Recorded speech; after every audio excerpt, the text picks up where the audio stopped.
Bottom of the duck ಏನ್ ಬಂದಿದೆ? King of cup ಬಂದಿದೆ.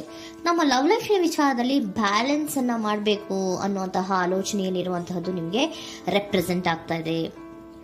ಎಮೋಷನಲ್ ಆಗಿ ನೀವು ತುಂಬಾ ಯೋಚನೆಯನ್ನ ಮಾಡ್ತಾ ಇರುವಂತಹದ್ದು, ಒಂದು ಬ್ಯಾಲೆನ್ಸ್ ಇರಬೇಕು, ಒಂದು ರೀತಿಯ ಸ್ಟೇಬಲ್ ಆಗಿರ್ಬೇಕು ನನ್ನ ಲವ್ ಲೈಫು ಅನ್ನುವಂತಹ ಆಲೋಚನೆಯನ್ನ ಮಾಡ್ತಾ ಇರುವಂತಹದ್ದು ರೆಪ್ರೆಸೆಂಟ್ ಆಗ್ತಾ ಇದೆ. ರೀಡಿಂಗ್ ಅನ್ನ ಶುರು ಮಾಡೋಣವಾ? ಓಕೆ. ಇನ್ ಪಾಸ್ಟ್ ಅಲ್ಲಿ ನಾನು ಇವಾಗ ರೀಡಿಂಗ್ ಅನ್ನ ತಗೋತಾ ಇರೋದು ಯಾವ್ದು ಗೊತ್ತಾ? ಸೊ ಪಾಸ್ಟ್ ನ ಬಗ್ಗೆ ಮತ್ತೆ ನಿಮ್ಮ ಲವ್ ಲೈಫಿನ ಪಾಸ್ಟ್ ನ ಬಗ್ಗೆ, ಅಟ್ ಪ್ರೆಸೆಂಟಿನ ಬಗ್ಗೆ, ಹಾಗೇನೆ ಇಮಿಡಿಯೇಟ್ ಫ್ಯೂಚರಿನ ಬಗ್ಗೆ ನಾನು ರೀಡಿಂಗ್ ಅನ್ನ ತಗೋತಾ ಇರೋದು. ಓಕೆನಾ? So bottom of the duck ಅಲ್ಲಿ ಏನಿತ್ತು? So bottom of the duck ನಿಮ್ಗೆ ಏನ್ ಬಂದಿತ್ತು? ಭಾವನಾತ್ಮಕವಾಗಿ ಯೋಚನೆ ಮಾಡುವಂತಹದ್ದು, ಒಂದು ರೀತಿಯ ಸ್ಟೇಬಲ್ ಆಗಿ ಇರಬೇಕು, ಬ್ಯಾಲೆನ್ಸ್ ಅನ್ನ ಮಾಡಬೇಕು ನಮ್ಮ ಲವ್ ಲೈಫಿನಲ್ಲಿ ಅನ್ನುವಂತಹ ಆಲೋಚನೆಯನ್ನ ಮಾಡ್ತಾ ಇರುವಂತಹದ್ದು ಕಿಂಗ್ ಆಫ್ ಕಪ್ಸ್ ನಿಮ್ಮ ಬಾಟಮ್ ಆಫ್ ದ ಡಕ್ ಅಲ್ಲಿ ಬಂದಿತ್ತು. ಅಂದ್ರೆ ನಿಮ್ಮ ಪಾಸ್ಟ್ ನಲ್ಲಿ ಏನಾಗಿತ್ತು? ಸೊ ನೀವು ಬಹಳಷ್ಟು ಯೋಚನೆ ಮಾಡಿನೇ, ನಿಮ್ಮ ಅಂತರಾತ್ಮದ ಮಾತನ್ನ ಕೇಳಿಯೇ ನೀವು ಬಹಳಷ್ಟು ಯೋಚನೆಯನ್ನ ಮಾಡಿ ನೀವು ಕೆಲವೊಂದು ಪ್ರಪೋಸಲ್ ಗಳನ್ನ ಮಾಡಿರೋ, ನಿಮ್ಮ ಲವ್ ಲೈಫಿನ ವಿಚಾರದಲ್ಲಿ ಕೆಲವೊಂದು ಪ್ರಪೋಸಲ್ ಗಳನ್ನ ಮಾಡಿರುವಂತಹದ್ದು ಅಥವಾ ಪ್ರಪೋಸಲ್ ಗಳನ್ನ ನೀವು ಸ್ವೀಕರಿಸಿರುವಂತಹದ್ದು. ಓಕೆನಾ? ಸೊ ಎಮೋಷನಲ್ ಆಗಿ ಏನಾಗಿತ್ತು? ನೀವಿಬ್ರು ಸಮಾಧಾನವಾಗಿ ಇದ್ರಿ, ಸಾಮರಸ್ಯದಿಂದ ಇರ್ತಿತ್ತು, ಮತ್ತೆ ಲವ್ ಲೈಫಿನ ವಿಚಾರದಲ್ಲಿ ಒಂದು ಫುಲ್ಫಿಲ್ಮೆಂಟ್ ಇರ್ತಿತ್ತು. ಹೌದಾ? ನಿಮ್ಮ ಪಾಸ್ಟ್ ನಲ್ಲಿ ಬಹಳಷ್ಟು ಯೋಚನೆ ಮಾಡಿಯೇ ಕೆಲವೊಂದು ಫುಲ್ಫಿಲ್ಮೆಂಟ್ ಗಳು ಇರುತ್ತೆ ಅನ್ನುವಂತಹ ಆಲೋಚನೆಯನ್ನು ಮಾಡಿಯೇ ನೀವು ಕೆಲವೊಂದು ಪ್ರಪೋಸಲ್ ಗಳನ್ನ ಮಾಡಿರುವಂತಹದ್ದು ಅಥವಾ ಪ್ರಪೋಸಲ್ ಗಳನ್ನ ನೀವು ಸ್ವೀಕರಿಸಿರುವಂತಹದ್ದು ನಿಮ್ಮ ಲವ್ ಲೈಫಿನ ವಿಚಾರದಲ್ಲಿ ರೆಪ್ರೆಸೆಂಟ್ ಆಗ್ತಾ ಇದೆ. ಆದ್ರೆ ಅಟ್ ದ ಪ್ರೆಸೆಂಟ್ ನಲ್ಲಿ ಏನಾಗ್ತಾ ಇದೆ? ಅಟ್ ದ ಪ್ರೆಸೆಂಟ್ ನಲ್ಲಿ ನೀವ್ ಯಾಕೋ ಆಲೋಚನೆಯನ್ನ ಮಾಡ್ತಾ ಇರುವಂತಹದ್ದು ರೆಪ್ರೆಸೆಂಟ್ ಆಗ್ತಾ ಇದೆ ನಿಮ್ಮ ಲವ್ ಲೈಫಿನ ವಿಚಾರವಾಗಿ. ನೋಡಿ, 7 ಆಫ್ ಪೆಂಟಿಕಲ್ಸ್ ಬಂದಿದೆ. ಸೊ 7 ಆಫ್ ಪೆಂಟಿಕಲ್ಸ್ ಏನನ್ನ ರೆಪ್ರೆಸೆಂಟ್ ಮಾಡುತ್ತೆ? ಪೀರಿಯಡ್ ಆಫ್ ಕಾಂಟೆಂಪ್ಲೇಷನ್, ಏನೋ ಒಂದು ಯೋಚನೆಯನ್ನ ಮಾಡ್ತಾ ಇರುವಂತಹದ್ದು ನಿಮಗೆ ರೆಪ್ರೆಸೆಂಟ್ ಆಗ್ತಾ ಇದೆ. ಯಾಕೋ ನನ್ನ ಲವ್ ಲೈಫಿನಲ್ಲಿ ಮುಂದೆ ಮುಂದೆ ಹೋಗ್ತಾ ಇಲ್ವಲ್ಲ, ಏನಿದು ಇಷ್ಟು ಸ್ಲೋ ಪ್ರೋಗ್ರೆಸ್ ಅಲ್ಲ ಅನ್ನುವಂತಹ ಆಲೋಚನೆಯನ್ನ ನೀವು ಮಾಡ್ತಾ ಇರುವಂತಹದ್ದು ರೆಪ್ರೆಸೆಂಟ್ ಆಗ್ತಾ ಇದೆ. ಲಾಂಗ್ ಟರ್ಮಿನ ವ್ಯೂಸಿನ ಬಗ್ಗೆ ನೀವು ಹೆಚ್ಚು ಗಮನವನ್ನ ಕೊಡ್ತಾ ಇದ್ದೀರಾ. ಸೊ ನಮ್ಮ ಲವ್ ಲೈಫ್ ಎನ್ನುವುದು ಲಾಂಗ್ ಟರ್ಮಿನಲ್ಲಿ ಕೂಡ ನಮಗೆ ಚೆನ್ನಾಗಿರ್ಬೇಕು. ಆದ್ರೆ ಯಾಕೆ ಏನೋ ಒಂದು ರೀತಿಯ ಪ್ರೋಗ್ರೆಸ್ ಇಲ್ವಲ್ಲ ಲವ್ ಲೈಫಿನಲ್ಲಿ, ಒಂದು ರೀತಿಯ ಖುಷಿ, ಸಂತೋಷ, ಸಮಾಧಾನ ಯಾಕಿಲ್ಲ ಅನ್ನುವಂತಹ ಆಲೋಚನೆಯನ್ನ ಮಾಡ್ತಾ ಇರುವಂತಹದ್ದು ಅಟ್ ಪ್ರೆಸೆಂಟ್ ಅಲ್ಲಿ ರೆಪ್ರೆಸೆಂಟ್ ಆಗ್ತಾ ಇದೆ. ಯಾಕೆ ಹಾಗೆ ರೆಪ್ರೆಸೆಂಟ್ ಆಗ್ತಾ ಇದೆ ಅಂದ್ರೆ ನೋಡಿ, devil card and 8 of cups. Devil card ಯಾಕೆ ರೆಪ್ರೆಸೆಂಟ್ ಆಗಿದೆ? ಅಡಿಕ್ಷನ್. ನೀವು ಅವ್ರನ್ನ ತುಂಬಾ ಅಡಿಕ್ಟ್ ಆಗ್ಬಿಟ್ಟಿದ್ದೀರಾ, ಅಂದ್ರೆ ಅವ್ರನ್ನ ತುಂಬಾ ಹಚ್ಕೊಂಡ್ಬಿಟ್ಟಿದ್ದೀರಾ, ನಿಮಗೆ ಅವ್ರನ್ನ ಬಿಟ್ಟಿರಕ್ ಆಗೋದಿಲ್ಲ. ಸೊ ನೀವು ಅವ್ರಿಗೆ ಅವಲಂಬನೆ ಆಗಿರುವಂತಹದ್ದು, ನಿಮ್ಮ ಲವ್ ಲೈಫಿನ ವಿಚಾರದಲ್ಲಿ ನಿಮ್ಮ ಪರ್ಸನ್ಗೆ ನೀವು ತುಂಬಾ ಅಡಿಕ್ಟ್ ಆಗಿರುವಂತಹದ್ದು, ತುಂಬಾ ಪ್ರೀತಿಸುವಂತಹದ್ದು, ಒಂದು ನಿಮಿಷನೂ ಕೂಡ ಬಿಟ್ಟಿರೋದಿಲ್ವೇನೋ ಅನ್ನೋಂತಹ ರೀತಿಯಲ್ಲಿ ನೀವು ತುಂಬಾ ಅಡಿಕ್ಟ್ ಆಗಿರುವಂತಹದ್ದು ರೆಪ್ರೆಸೆಂಟ್ ಆಗ್ತಾ ಇದೆ. ಸೊ ಆ ಕಾರಣವಾಗಿಯೇ ನೀವು ಯೋಚನೆಯನ್ನ ಮಾಡ್ತಾ ಇದ್ದೀರಾ.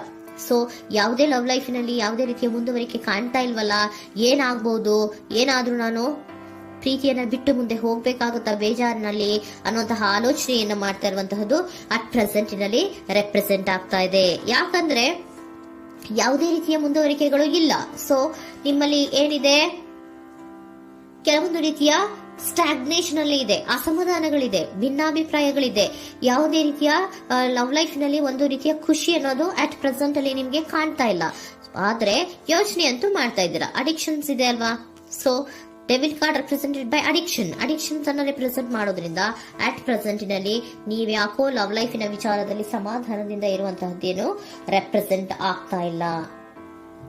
ಸೊ ಏನಾಗುತ್ತೋ, ಇದು ಹಿಂಗೆ ಆಗ್ತಾ ಇದ್ರೆ ಏನಾಗುತ್ತೋ, ಇದೇನ್ ವಿತ್ಡ್ರಾ ಆಗ್ಬಿಡುತ್ತಾ, ನನ್ನನ್ನು ಬಿಟ್ಕೊಡ್ತಾರಾ ಅನ್ನುವಂತಹ ಆಲೋಚನೆಯನ್ನ ಕೂಡ ಕೆಲವೊಬ್ರು ಮಾಡ್ತಾ ಇರುವಂತಹದ್ದು ರೆಪ್ರೆಸೆಂಟ್ ಆಗ್ತಾ ಇದೆ. Next, in the near future ಅಲ್ಲಿ ಅಥವಾ ಇಮಿಡಿಯೇಟ್ ಫ್ಯೂಚರ್, ಇದು 1 ಮಂತಿನ ರೀಡಿಂಗ್ ಅಷ್ಟೇ, ಇನ್ನು ಲೈಫ್ ಲಾಂಗ್ ಇನ ರೀಡಿಂಗ್ ಅಲ್ಲ. ಓಕೆನಾ? ಜಸ್ಟ್ 1 ಮಂತಿನ ರೀಡಿಂಗ್ ಅಷ್ಟೇ. ನೆಕ್ಸ್ಟ್ ಬಂದಿರುವಂತಹದ್ದು ಯಾವುದು? 8 ಆಫ್ ಪೆಂಟಿಕಲ್ಸ್ ಬಂದಿದೆ. ಸೊ 8 ಆಫ್ ಪೆಂಟಿಕಲ್ಸ್ ಏನ್ ಮಾಡ್ಬೇಕಿತ್ತು? ನೀವು ಈ ಅಡಿಕ್ಷನ್ಸ್ ಅನ್ನ ಬಿಟ್ಟು, ಯೋಚನೆಯನ್ನ ಬಿಟ್ಟು, ಏನಕ್ಕೆ ಅಸಮಾಧಾನ ಆಗ್ತಾ ಇದೆ ಅನ್ನೋದನ್ನೆಲ್ಲ ಬಿಟ್ಬಿಟ್ಟು ನೀವು ಫೋಕಸ್ ಅನ್ನ ಮಾಡುವಂತಹದ್ದು ರೆಪ್ರೆಸೆಂಟ್ ಆಗ್ತಾ ಇದೆ. ಸೊ ಏನ್ ಫೋಕಸ್ ಮಾಡುವಂತಹದ್ದು? ಏನಾಗಿದೆ ನನ್ನ ಲವ್ ಲೈಫಿನ ವಿಚಾರದಲ್ಲಿ? ಎಲ್ಲ ಚೆನ್ನಾಗೇ ಇತ್ತಲ್ಲ ನೋಡಿ, ಪಾಸ್ಟಿನಲ್ಲಿ ನಿಮಗೆ ಚೆನ್ನಾಗೇ ಇತ್ತಲ್ಲ, ಯೋಚನೆ ಮಾಡಿನೇ ತಾನೇ ನೀವು ಲವ್ ಲೈಫಿನಲ್ಲಿ ಪ್ರಪೋಸಲ್ಗಳನ್ನ ಸ್ವೀಕರಿಸಿದ್ದು, ಮತ್ತೆ ಅಲ್ಲಿ ಫುಲ್ಫಿಲ್ಮೆಂಟ್ ಇರುತ್ತೆ ಅಂತ ತಾನೇ ನೀವು ಸಮಾಧಾನವಾಗಿ ಪ್ರಪೋಸಲ್ಗಳನ್ನ ಸ್ವೀಕಾರ ಮಾಡಿದ್ದು. ಆದ್ರೆ ಅಟ್ ಪ್ರೆಸೆಂಟಿನಲ್ಲಿ ಕೆಲವೊಂದು ರೀತಿಯ ಭಿನ್ನಾಭಿಪ್ರಾಯಗಳು, ಕೆಲವೊಂದು ರೀತಿಯ ಅಡಿಕ್ಷನ್ಗಳು, ಕೆಲವೊಂದು ರೀತಿಯ ಯೋಚನೆಯನ್ನು ಮಾಡ್ತಾ ಇರುವಂತಹದ್ದು ರೆಪ್ರೆಸೆಂಟ್ ಆಗ್ತಾ ಇದೆ. ಅಟ್ ಪ್ರೆಸೆಂಟಿನಲ್ಲಿ ನೀವೇನು ಸಮಾಧಾನವಾಗಿ ಲವ್ ಲೈಫಿನಲ್ಲಿ ಇಲ್ಲದೆ ಇರುವಂತಹದ್ದು ರೆಪ್ರೆಸೆಂಟ್ ಆಗ್ತಾ ಇದೆ. ಆದ್ರೆ ಇಮಿಡಿಯೇಟ್ ಫ್ಯೂಚರಿನಲ್ಲಿ ಏನಾಗ್ತಾ ಇದೆ, 8 ಆಫ್ ಪೆಂಟಿಕಲ್ಸ್ ಬಂದಿದೆ. ಸೊ 8 ಆಫ್ ಪೆಂಟಿಕಲ್ಸ್ ಏನನ್ನ ರೆಪ್ರೆಸೆಂಟ್ ಮಾಡುತ್ತೆ? ಓಕೆ, ನೀವೇನ್ ಮಾಡ್ತಾ ಇದ್ದೀರಾ, ಬಹಳಷ್ಟು ಫೋಕಸ್ ಅನ್ನ ನಿಮ್ಮ ಲವ್ ಲೈಫಿನ ವಿಚಾರದಲ್ಲಿ ಮಾಡ್ತಾ ಇರುವಂತಹದ್ದು. ಏನ್ ಮಾಡ್ಬೇಕು, ಯಾಕಿಷ್ಟು ಭಿನ್ನಾಭಿಪ್ರಾಯಗಳು ಬರ್ತಾ ಇದೆ ಅನ್ನೋದ್ರ ಬಗ್ಗೆ ನೀವು ಯೋಚನೆಯನ್ನ ಮಾಡ್ತಾ ಇರುವಂತಹದ್ದು ರೆಪ್ರೆಸೆಂಟ್ ಆಗ್ತಾ ಇದೆ. ನೋಡಿ, ಅದರ ಬಗ್ಗೆ ಹಾರ್ಡ್ ವರ್ಕ್ ಅನ್ನ, ಲವ್ ಲೈಫಿನ ವಿಚಾರವಾಗಿ ಸ್ವಲ್ಪ ಹಾರ್ಡ್ ವರ್ಕ್ ಅನ್ನ ಮಾಡ್ತಾ ಇರುವಂತಹದ್ದು ರೆಪ್ರೆಸೆಂಟ್ ಆಗ್ತಾ ಇದೆ. ಸೊ ಬಹಳಷ್ಟು ಕಮಿಟ್ಮೆಂಟ್ ಅನ್ನ ಇಟ್ಕೊಂಡು ಇದನ್ನ ನಾನು ಸರಿ ಮಾಡ್ಕೊಳ್ಳೇಬೇಕು ಅನ್ನುವಂತಹ ಆಲೋಚನೆಯನ್ನ ಮಾಡ್ತಾ ಇರುವಂತದ್ದು. ಸರಿ ಆಗ್ಲೇಬೇಕು, ಈ ಎಲ್ಲಾ ರೀತಿಯ ಅಸಮಾಧಾನಗಳಿಂದ ನಾನು ಆಚೆ ಬರಬೇಕು, ಸಮಾಧಾನವಾಗಿರ್ಬೇಕು, ಬ್ಯಾಲೆನ್ಸ್ ಅನ್ನ ಮಾಡಬೇಕು ಅನ್ನೋದನ್ನ ನೀವಿಟ್ಕೊಂಡು ನೀವು ಹಾರ್ಡ್ ವರ್ಕ್ ಅನ್ನ ನಿಮ್ ಲವ್ ಲೈಫಿನ ವಿಚಾರದಲ್ಲಿ ಮಾಡ್ತಾ ಇರುವಂತದ್ದು ರೆಪ್ರೆಸೆಂಟ್ ಆಗ್ತಾ ಇದೆ. ನೆಕ್ಸ್ಟ್ ಕಾರ್ಡ್ ಕೂಡ ನಿಮ್ಗೆ ಕಿಂಗ್ ಆಫ್ ಸೋರ್ಟ್ಸ್ ಬಂದಿದೆ. ಸೊ ಕಿಂಗ್ ಆಫ್ ಸೋರ್ಟ್ಸ್ ಏನನ್ನ ರೆಪ್ರೆಸೆಂಟ್ ಮಾಡುತ್ತೆ? ಸ್ಪಷ್ಟವಾಗಿ ಥಿಂಕ್ ಅನ್ನ ಮಾಡ್ತಾ ಇದ್ದೀರಾ. ನಮ್ಮ ಲವ್ ಲೈಫಿನ ವಿಚಾರದಲ್ಲಿ ಯಾಕೆ ಅಸಮಾಧಾನ ಬರ್ತಾ ಇದೆ, ಯಾಕೆ ಭಿನ್ನಾಭಿಪ್ರಾಯ ಬರ್ತಾ ಇದೆ, ನಾನಂತೂ ಅವ್ರನ್ನ ಬಿಟ್ಟಿರಕ್ಕಾಗಲ್ಲ. ಸೊ ನಾನೇನ್ ಮಾಡ್ಬೇಕು, ಇದನ್ನೆಲ್ಲ ಕೂಡ ಬ್ಯಾಲೆನ್ಸ್ ಅನ್ನ ಮಾಡ್ಬೇಕು. ಅದಕ್ಕೆ ನಾನು ಏನ್ ಮಾಡ್ಬೇಕು, ಫೋಕಸ್ ಅನ್ನ ಮಾಡ್ಬೇಕು. ಫೋಕಸ್ ಅನ್ನ ಮಾಡಿ ಅಲ್ಲಿ ನೀವು ಕರೆಕ್ಟ್ ಆಗಿ ಕ್ಲಿಯರ್ ಥಿಂಕಿಂಗ್ ಅನ್ನ ಮಾಡಿ, ಒಂದು ಸ್ಟ್ರಾಂಗ್ ವಿಲ್ ಪವರ್ ಅನ್ನ ಇಟ್ಕೊಂಡು ನೀವು ಮೆಚ್ಯೂರ್ ಆಗಿ ಥಿಂಕ್ ಮಾಡಿ ಕೆಲವೊಂದು ರೀತಿಯ ನಿರ್ಧಾರಗಳನ್ನ ಮಾಡುವಂತಹದ್ದು ರೆಪ್ರೆಸೆಂಟ್ ಆಗ್ತದೆ. ನೋಡಿ, ಸ್ಟ್ರಾಂಗ್ ಆಗಿ ಒಂದು ವಿಲ್ ಪವರ್ ಅನ್ನ ಇಟ್ಕೊಂಡು ಫೋಕಸ್ ಅನ್ನ ಮಾಡಿ ನೀವು ನಿಮ್ಮ ಲವ್ ಲೈಫಿನ ವಿಚಾರದಲ್ಲಿ